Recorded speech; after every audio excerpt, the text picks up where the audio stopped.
Quand vous prenez Afrique du Sud, quand vous prenez Kenya, quand vous prenez Ghana, quand vous prenez Nigeria, c'est vrai, on est tous en Afrique, mais au moins, pour eux, est mieux. Tout simplement parce qu'ils font preuve de créativité. Ils sont plus entreprenants. On ne les maintient pas dans la mentalité de bureaucratie. Entre-temps, je suis allé au Nigeria pour voir un peu comment la mentalité se passe là-bas. Parce que moi aussi, je suis africain francophone, 100%. Mais ma mentalité a changé très tôt. C'est ça qui a fait la différence. Alors quand je suis allé au Nigeria surtout, mesdames, j'étais choqué. J'étais même aigri au début. Je vois l'étudiant, suivez attentivement, l'étudiant nigérian vient en classe en voiture 4x4 new, pas acheté au port. Hey, le premier jour quand j'ai vu, il dit, hey, parfois moi je pose la question, are you a student? Il dit, ah, pourquoi tu poses cette question? What is your secret? Quand tu lui poses la question, quel est ton secret? Il va te dire, hey, one leg in school, another leg in business.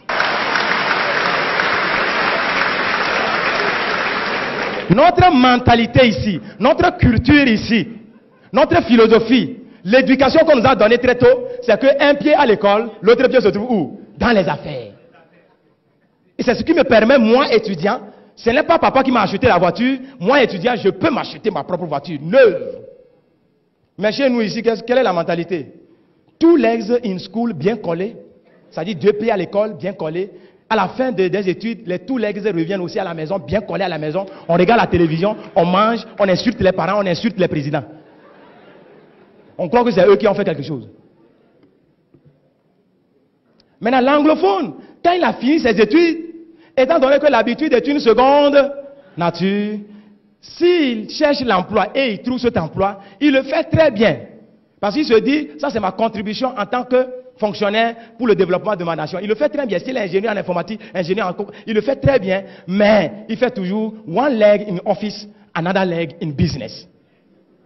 C'est ce qui lui permet de ne pas faire trop de prêts et construire sa maison, acheter sa voiture, s'occuper de ses enfants sans avoir les soucis financiers. Mais revenons chez nous, en Afrique francophone. Quand on a écrit j'ai l'honneur plus de 1000 fois, personne n'a répondu. Le jour où on gagne ce boulot, praise the Lord. Alléluia.